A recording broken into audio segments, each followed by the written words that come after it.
Study IQ IAS, अब तैयारी हुई अफोर्डेबल।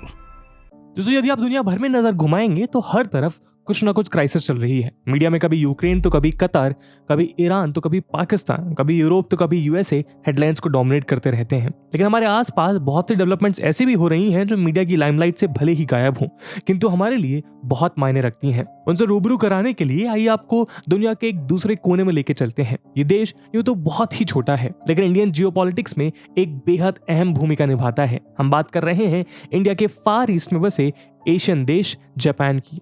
आपको बता दें कि जापान की इंटरनल पॉलिटिक्स आज एक बहुत बड़ी क्राइसिस के मोड़ पर है। वहां कैबिनेट मिनिस्टर्स के रेजिग्नेशंस की बरसात हो रही है।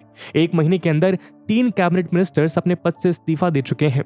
हाल ही में Japanese prime minister Fumio Kishida APEC और G20 जैसे भारी भरकम जियोपॉलिटिकल इवेंट्स के बाद घर वापस लौटे थे, किंतु वहां उनका वेलकम इस नई क्राइसिस के साथ हुआ। इसी दौरान पार्लियामेंट में बजट को लेकर डेलिब्रेशंस भी शुरू होने वाले थे। लेकिन यदि कैबिनेट ही स्टेबल नहीं है तो पार्लियामेंट में डिस्कशंस कैसे स्टेबल हो सकते हैं?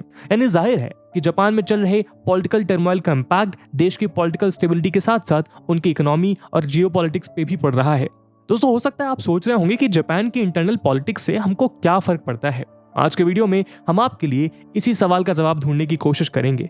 इस वीडियो के बाद हम ये बेहतर तरीके से समझ पाएंगे कि आखिर जापान इंडिया के लिए किस हद तक मैटर करता है और किन स्पेसिफिक एरियाज में मैटर करता है। लेकिन आगे बढ़ने से पहले मैं आपको बता दूं कि इस वीडियो की इंपॉर्टेंस UPSC मेंस के GS2 के IR सेक्शन के लिहाज से काफी ज्यादा है। इसके बारे में हम वीडियो के अंत में और भी बात करेंगे, पर फिलहाल के लिए अपने डिस्कशन को हम आगे बढ़ाते हैं। दोस्तों, अगर आपकी कभी UPSC के एग्जाम से नजदीकियां रही हैं तो आप इस बात से भली भांति परिचित होंगे कि UPSC CSE की तैयारी सिर्फ एक एग्जाम की प्रिपरेशन नहीं बल्कि एक लाइफस्टाइल है। पर आप सोच रहे होंगे सर की तैयारी तो हम सब भी करना चाहते हैं, पर हमारे सपनों के पंखों को इस एग्जाम की तैयारी की महंगी फीस काट देती है। तो मैं आपसे कहूंगा कि ये पंखों के काटे जाने की कहानी आखिरी साल तक थी, क्योंकि स्टडी IQ ने आपकी इस तैयारी को नए पंख देने का प्रण लिया है। क्योंकि स्टडी IQ आपके लिए सुपर लर्निंग डे सेल्स लेकर आया है, जिसके अंतर्गत आप इस देश के सबसे बेहतरीन UPSC फाउंडेशनल बैचेस को मात्र 17,499 के सुपर डिस्काउंटेड प्राइस में अवेल कर सकते हैं अगर आप AG live coupon code use करते हैं। इसकी स्टार्टिंग 30 नवंबर मॉर्निंग 8 AM से हो रही है। इन फाउंडेशनल बैचेस में 900 घंटे से ज्यादा की लाइव क्लासेस होंगी। प्रीलिम्स में आपको परिपक्व करने के लिए प्रैक्टिस क्वेश्चंस दिए जाएंगे, मेंस की आंसर राइटिंग प्रैक्टिस होगी और आपके डाउट्स को किसी भी समय क्लियर करने के लिए मिलेगी 1-to-1 मेंटोरशिप, जिसके अंतर्गत आप अपने एकेडमिक और नॉन एकेडमिक डाउट को क्लियर कर सकते हैं। और फाउंडेशनल बैचेस के अलावा दोस्तों ऑप्शनल सब्जेक्ट के बैचेस भी सुपर डिस्काउंटेड प्राइस में अवेलेबल है। दोस्तों, बात है 8 जुलाई 2022 की। Farmer Japanese PM Shinzo Abe जापानी सिटी नारा में उनके अपर हाउस के इलेक्शंस के लिए कैंपेन कर रहे थे। इसी बीच एक गनमैन ने आकर उन पर अचानक से फायरिंग कर दी। जापान में गन क्राइम एक बहुत रेयर फिनोमिनन है, लेकिन यहाँ तो इस क्राइम का शिकार जापान के सबसे इन्फ्लुएंशियल और लॉन्गेस्ट सर्विंग प्राइम मिनिस्टर हो चुके थे। ये बात इसलिए भी बहुत नाजुक थी क्योंकि इससे पहले 1930s में जापानीज PM टोयोशी इनुकाई और कुछ पॉलिटिशियंस के अगेंस्ट ऐसे अटैक्स हुए थे। इस वायलेंस ने उनकी डेमोक्रेसी को भारी चोट पहुंचाई थी और यहीं से उनकी सोसाइटी में मिलिटरिज्म ने जन्म लिया था, जो वर्ल्ड वॉर II का एक बड़ा कारण था। इसलिए जापान की सबसे पावरफुल फैमिली से आने वाले PM शिंजो आबे का असैसिनेशन और वो भी गन फायरिंग से, इन दोनों ही चीजों ने जापान को हिला कर रख दिया।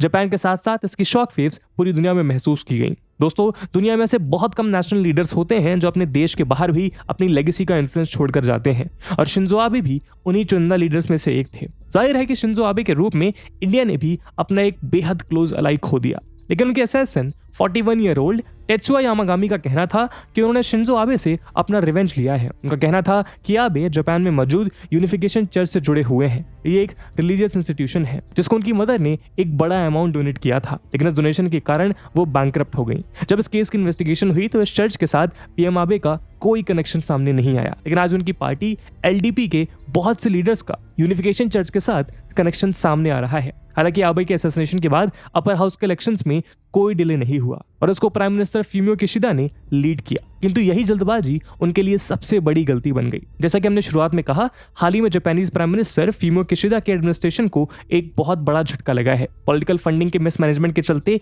उनके इंटरनल मिनिस्टर मिनोरू टेराडा ने रिजाइन कर दिया है। आपको बता दें कि एक महीने के अंदर अंदर किशिदा के कैबिनेट से यह तीसरा रेजिग्नेशन है। 24 अक्टूबर को उनके इकोनॉमी मिनिस्टर डाइशिरो यामागवा ने रिजाइन किया। वो यूनिफिकेशन चर्च के साथ अपने लिंक्स की वजह से शिंजो आबे के असैसिनेशन के बाद से ही स्पॉटलाइट में बने हुए थे। इसके बाद 11 नवंबर को उनके जस्टिस मिनिस्टर यासुहिरो ने रिजाइन किया था। उनका कहना था कि मीडिया उनके पोर्टफोलियो में केवल तभी इंटरेस्टेड होती है जब भी कोई डेथ पेनल्टी का इशू सामने होता है।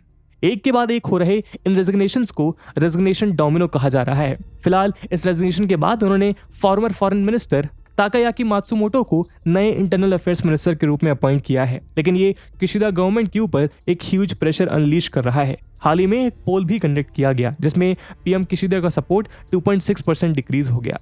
जुलाई 2022 से उनकी अप्रूवल रेटिंग में एक फ्री फॉल देखने को मिल रहा है। चर्च की कंट्रोवर्सी से पहले किशिदा एक हाई अप्रूवल रेटिंग एंजॉय कर रहे थे। दोस्तों यहाँ हमें यह भी समझना होगा कि फॉर्मर पीएम शिंजो आबे के असैसिनेशन जापानीज पॉलिटिक्स में एक ह्यूज टर्मोइल लेकर आया है। किशिदा के पॉलिटिकल फॉर्च्यून्स को भी सबसे ज्यादा यूनिफिकेशन चर्च के इश्यू ने ही अटैक किया है। जैसे जैसे इन्वेस्टिगेशन आगे बढ़ रही है, धीरे धीरे ये क्लियर हो रहा है कि जापान की रूलिंग पार्टी एलडीपी के बहुत से लीडर्स यूनिफिकेशन चर्च के साथ किसी न किसी तरह से जुड़े हुए हैं। इन सब के चलते आज उनकी 69% पब्लिक ये डिमांड कर रही है कि गवर्नमेंट इस चर्च को दिए जा रहे प्रेफरेंशियल ट्रीटमेंट्स को रिमूव करे। एक्सपर्ट्स की माने तो इतने इंटेंस पब्लिक प्रेशर के कारण ही किशिदा अपने कैबिनेट के मेंबर्स को रिमूव कर रहे हैं जो इस चर्च के साथ टाइज मेंटेन करते हैं। हाल ही में उन्होंने ये भी अनाउंस किया कि वो चर्च के इन्वेस्टिगेशन के बाद उसको जापान के एक लेजिटिमेट रिलीजियस ऑर्गेनाइजेशन के पद से रिमूव करने का प्रोसेस स्टार्ट करने वाले हैं। चर्च इशू के साथ साथ पीएम आबे के स्टेट फ्यूनरल और उनके कैबिनेट मिनिस्टर्स के रेजिग्नेशन से जुड़ी कंट्रोवर्सीज उनके टेन्योर को थ्रेटन कर रही है। इन सब के कारण ही उनकी गवर्नमेंट में लोगों का कॉन्फिडेंस लगातार गोते खा रहा है। हाल ही में उनके पॉलिटिकल कैंपेन की फाइनेंसिंग को लेकर भी सवाल उठे हैं, जिससे उनकी क्लीन पॉलिटिकल इमेज ब्लर होती नजर आ रही है। असल में लास्ट वीक एक मैगजीन रिपोर्ट ने उनके लास्ट ईयर के इलेक्शन एक्सपेंसेस को क्वेश्चन करते हुए कहा कि ऑफिस के द्वारा सबमिट की गई रिसीट कंप्लीट इन्फॉर्मेशन डिस्क्लोज नहीं कर रही है। इलेक्शन में स्पेंड की गई एक्चुअल मनी उससे कहीं ज्यादा थी। फिलहाल किशिदा ने रिपोर्ट्स को डिनाई कर दिया। साथ ही उन्होंने ये भी कहा कि वो अपने ऑफिस में इंश्योर करेंगे कि ऐसी प्रॉब्लम्स दोबारा ना हो।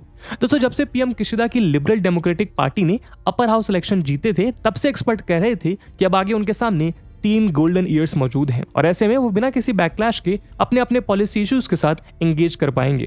लेकिन कुछ ही मंथ्स डाउन द लाइन ये क्लियर हो गया कि रियलिटी इससे एकदम अपोजिट डायरेक्शन में जा रही है। हालांकि उन्होंने आने वाले 2 सालों तक कोई इलेक्शंस फेस नहीं करने हैं, लेकिन उनकी पुअर अप्रूवल रेटिंग्स किशिदा के लिए उनकी पार्टी पर उनका कंट्रोल बहुत ज्यादा मुश्किल बना रही है। इसी कारण उनको अपनी प्लेज की गई पॉलिसीज को भी तेजी से पुश करना पड़ रहा है। उदाहरण के लिए हाल ही में उन्होंने अपनी डिफेंस स्पेंडिंग में एक सिग्निफिकेंट इंक्रीज किया है। इस नए मिलिट्री आउटलुक के लिए उनको टैक्स इंक्रीज करना पड़ सकता है और यदि ऐसा होता है तो उनको लोगों की नाराजगी के कारण और भी ज्यादा पॉलिटिकल पेन सफर करना पड़ेगा। तो दोस्तों, किशिदा आज अपने 14 मंथ टेन्योर के क्रिटिकल जंक्शन पर खड़े हैं। पिछले 2 दशकों में उनसे पहले कुल 10 प्राइम मिनिस्टर्स बने हैं और इनमें से 8 ने अपना 1.5 ईयर्स का टेन्योर भी पूरा नहीं किया है। एक्सपर्ट्स का कहना है कि जब पोल्स ये बता दें कि उनके लीडर से लोगों की उम्मीदें खत्म हो चुकी हैं तो वो उस पोजीशन पर चेंज डिमांड करते हैं। किशिदा की लीडरशिप वीक बताई जा रही है और इसी के चलते उनकी पार्टी के राइवल्स उनकी पोजीशन को टेक ओवर करने की अपॉर्चुनिटीज ढूंढ रहे हैं। कई एक्सपर्ट्स तो ये तक कह चुके हैं कि आज जापान की हालत एक लीडरलेस कंट्री जैसी हो गई है। लेकिन सबसे ज्यादा जो चीज जापानीज लोगों के लिए मैटर करती है वो है लोगों के मंथली बिल्स। पॉलिटिकल क्राइसिस के साथ साथ किशिदा कंट्री के हिस्टोरिक इन्फ्लेशन रेट से भी बैटल कर रहे हैं। आइए इस क्राइसिस को भी हम डिटेल में डिकोड करते हैं। तो दोस्तों, पूरी दुनिया की तरह ही ग्लोबल इन्फ्लेशन के बीच जापानीज इकोनॉमी भी बहुत ज्यादा सफर कर रही है। आज जापानीज येन अपने हिस्टोरिक लो से गुजर रहा है। आंकड़ों की बात करें तो 2021 की शुरुआत में डॉलर के अगेंस्ट येन की वैल्यू 104 थी और मार्च 2022 में ये 115 येन पर डॉलर पर पहुंच गई। अप्रैल में 130 और अक्टूबर में ये 150 से भी ज्यादा डेप्रिशिएट हो गई। येन की डेप्रिसिएशन की वजह से जापानीज इकोनॉमी अनएक्सपेक्टेडली कॉन्ट्रैक्ट हुई है। स्टैग्नेशन तो ये पहले से ही सफर कर रही थी, किंतु इस डेप्रिसिएशन की वजह से इन्फ्लेशन भी बहुत हॉन्ट करने लगा। इस मंथ जापान का इन्फ्लेशन अपने 40 ईयर हाई मार्क को क्रॉस कर चुका है। इस डेप्रिसिएशन को रोकने के लिए सितंबर में किशिदा गवर्नमेंट ने एक रेयर स्टेप लेते हुए येन को परचेज कर फॉरेन एक्सचेंज मार्केट में इंटरवीन किया, किंतु इन सब का बहुत सिग्निफिकेंट रिजल्ट नहीं दिख रहा है। जाहिर है कि एक वीक येन उनके फॉरेन रिजर्व्स को भी अफेक्ट कर रहा है। इंपोर्ट्स की कॉस्ट बढ़ाने के कारण एनर्जी और फूड के प्राइस बढ़ रहे हैं, जो लोगों के हाउस होल्ड बर्डन्स को और भी ज्यादा बढ़ा रहे हैं। हाई इन्फ्लेशन और वीक युआन की वजह से सितंबर 2022 में जापान का जीडीपी 1.2% के एनुअल रेट पर डिक्लाइन हुआ है। दोस्तों यहाँ एक्सपर्ट्स का कहना है कि शॉर्ट टर्म में तो इकोनॉमिक कंडीशन एक पुअर पिक्चर रिप्रेजेंट कर रही है, किंतु लॉन्ग टर्म में ये जापान की डोमेस्टिक इंडस्ट्री को स्ट्रेंथन कर सकती है, क्योंकि इस समय लोग एक्सपेंसिव फॉरेन प्रोडक्ट्स के बजाय जापान के डोमेस्टिक प्रोडक्ट्स को सपोर्ट करेंगे, जो चीप होने के साथ साथ इजीली एक्सेसिबल भी होंगे। और जाहिर है कि इससे लॉन्ग टर्म में जापानीज मैन्युफैक्चरिंग को एक बड़ा बूस्ट हो सकता है, जो पिछले कुछ सालों से लैक ऑफ डिमांड का शिकार हो रहा था। आपको बता दें कि जापान एक डेवलप्ड इकोनॉमी होने के बावजूद लंबे समय से स्लो ग्रोथ का शिकार रहा है। इसी को टैकल करने के लिए फॉर्मर पीएम शिंजो आबे ने अपने सिग्नेचर अबेनॉमिक्स का कॉन्सेप्ट भी लॉन्च किया था। 2012 में जब वो सेकेंड टाइम पीएम बने, उस समय उनका मेजर गोल फाइनेंशियल क्राइसिस से जूझ रही जापानीज इकोनॉमी को रिवाइव करना था। इसके अंतर्गत वो इजी मॉनेटरी पॉलिसी यानी लो इंटरेस्ट रेट और हाई फिजिकल स्पेंडिंग के थ्रू जापान की स्टैग्नेटेड ग्रोथ को रिवाइव करना चाहते थे। साथ ही जापान के एजिंग पॉपुलेशन से डील करने के लिए वो स्ट्रक्चरल रिफॉर्म्स को भी कंसीडर कर रहे थे। इनमें वो अपनी वर्कफोर्स में माइग्रेंट्स और विमेन के पार्टिसिपेशन को पुश करना चाहते थे। हालांकि उनके इन प्रोग्राम्स को शुरुआती सालों में काफी सक्सेस मिली, किंतु शिंजो आबे के इन एफर्ट्स को 2020 में पैंडेमिक ने एक बड़ा झटका दिया और आज किशिदा के टेन्योर का इकोनॉमिक क्राइसिस उसकी वीकनेस का सिम्टम शो कर रहा है। इंडिया के पर्सपेक्टिव से देखें तो अबेनॉमिक्स ने इंडो जापानीज फ्रेंडशिप में क्रिटिकल रोल प्ले किया। ये तो जापान ने इंडियन इकोनॉमिक नीड्स को हमेशा से ही कॉम्प्लीमेंट किया है। उदाहरण के लिए जापान ने 1958 में पहली बार किसी फॉरेन कंट्री को लोन प्रोवाइड किया था और वो फॉरेन कंट्री कोई और नहीं बल्कि इंडिया ही थी। उसी तरह 1990s में इंडिया एक बड़ी फाइनेंशियल क्राइसिस से गुजर रहा था। उस समय भी जापान ने आगे बढ़कर इंडिया का साथ दिया था। उस समय उसने इंडिया को बड़े बड़े लोन पैकेजेस प्रोवाइड किए थे। लेकिन इन एड्स की रूपरेखा पीएम आबे के टेन्योर में बहुत सिग्निफिकेंट लेवल पर बढ़ी है। उनके टेन्योर में इंडिया ने सबसे ज्यादा जापानीज इन्वेस्टमेंट अट्रैक्ट की। आज जापान इंडिया का 5th लार्जेस्ट इन्वेस्टर है। पिछले 2 दशकों में जापान ने इंडिया में लगभग $37 बिलियन इन्वेस्ट किए हैं। इंडिया में की जाने वाली फॉरेन इन्वेस्टमेंट का 6% हिस्सा है। अब तक जापान रफली इंडिया में 2 लाख करोड़ की इन्वेस्टमेंट कर चुका है और हाल ही में किशिदा ने भी एक और बहुत बड़ी इन्वेस्टमेंट का प्रॉमिस किया है। असल में मार्च में PM Kishida 14th India Japan annual summit के लिए इंडिया हुए थे। इस विजिट पर इंडो जापान का इकोनॉमिक कोऑपरेशन एक मेजर थीम रहा। इस दौरान पीएम किशिदा ने आने वाले 5 सालों के लिए इंडिया की पब्लिक और प्राइवेट सेक्टर प्रोजेक्ट्स में $42 बिलियन प्लेज किए हैं। इन सभी आंकड़ों से ये बात तो क्लियर हो जाती है कि जापान इंडिया को एक स्ट्रॉन्ग इन्वेस्टमेंट हब की तरह देखता है। ये जापान के लिए तो बेनिफिशियल है ही, किंतु इंडिया के लिए ये ट्विन पर्पस सर्व करता है। असल में इंडिया में जापान का सिग्निफिकेंट इन्वेस्टमेंट हमें नॉर्थ ईस्ट रीजन और अंडमान एंड निकोबार में देखने को मिल रहा है। और ये तो आप जानते ही हैं कि ये दोनों ही रीजन्स इंडिया की सिक्योरिटी के लिए कितने ज्यादा क्रूशियल है, क्योंकि इन दोनों रीजन्स में जापान का इन्वेस्टमेंट ह्यूज जियोपॉलिटिकल इंपेरेटिवनेस के साथ आता है। इंडिया के नॉर्थ ईस्ट रीजन के इंफ्रा को इंप्रूव करने के लिए जापान ने यहाँ 15,000 करोड़ रुपीस का इन्वेस्टमेंट किया है। इसमें से 4,000 करोड़ हाईवेज और ब्रिजेस जैसी कनेक्टिविटी प्रोजेक्ट्स और 9,000 करोड़ हाइड्रो पावर प्रोजेक्ट्स में इन्वेस्ट किए गए हैं। इन प्रोजेक्ट्स के थ्रू ये रीजन मेनलैंड इंडिया के साथ बेहतर तरीके से कनेक्ट हो पाएगा। नॉर्थ ईस्ट रीजन में जापान का free and open Indo Pacific vision India के एक्ट ईस्ट पॉलिसी के साथ कन्वर्ज करता है और आज सिर्फ नॉर्थ ईस्ट ही नहीं बल्कि भूटान, बांग्लादेश और म्यांमार के साथ भी जापानीज इन्वेस्टमेंट के थ्रू इंडिया की कनेक्टिविटी बिल्ड करने की बात की जा रही है। तो इस रीजन में चाइना के डोमिनेशन को ध्यान में रखते हुए ये इंडिया के लिए एक स्ट्रेटेजिक विक्ट्री है। दोस्तों, म्यांमार और बांग्लादेश में जापान ऑलरेडी एक स्ट्रॉन्ग प्रेजेंस एंजॉय करता है। ऐसे में इंडिया के नॉर्थ ईस्ट रीजन में उसकी स्ट्रॉन्ग प्रेजेंस उसके ट्रेड पोटेंशियल को और भी ज्यादा इंप्रूव करने वाली है। उसी तरह अंडमान एंड निकोबार में भी दोनों ने अपने कॉमन एनिमी यानी चाइना के अगेंस्ट अपने कोऑपरेशन को इंप्रूव किया है। उदाहरण के लिए 31 मार्च 2022 को इंडिया ने जापान की जापान इंटरनेशनल कोऑपरेशन एजेंसी के साथ एक ग्रांट एग्रीमेंट साइन किया है, जिसके तहत जापान इस आइलैंड में पावर सप्लाई को इंश्योर करने के लिए $133 मिलियन की एड प्रोवाइड करने वाला है। इंडिया और जापान का अपने कॉमन एडवर्सरी यानी चाइना के अगेंस्ट इस प्रोजेक्ट पर एक साथ कोऑपरेट करना चाइना को डिटर करने के लिए और भी ज्यादा क्रूशियल है। चाइना के BRI प्रोजेक्ट को काउंटर करने के लिए ये इन्वेस्टमेंट्स इन दोनों ही कंट्रीज के लिए बहुत अहम हो जाती हैं। खैर, इसके अलावा मेनलैंड इंडिया में भी जापान ने मैसिव इन्वेस्टमेंट किए हैं। ट्रांसपोर्टेशन सेक्टर में metros, ring roads, bullet train और पोर्ट जैसे प्रोजेक्ट्स के लिए जापान इंडिया को अब तक 73,000 करोड़ का लोन दे चुका है। इंडिया के 29 वाटर प्रोजेक्ट्स के लिए जापान ने इंडिया को 30,000 करोड़ का लोन दिया है। इसी के साथ साथ एनर्जी और एग्रीकल्चर के फील्ड में भी ह्यूज इन्वेस्टमेंट्स देखी जा सकती हैं।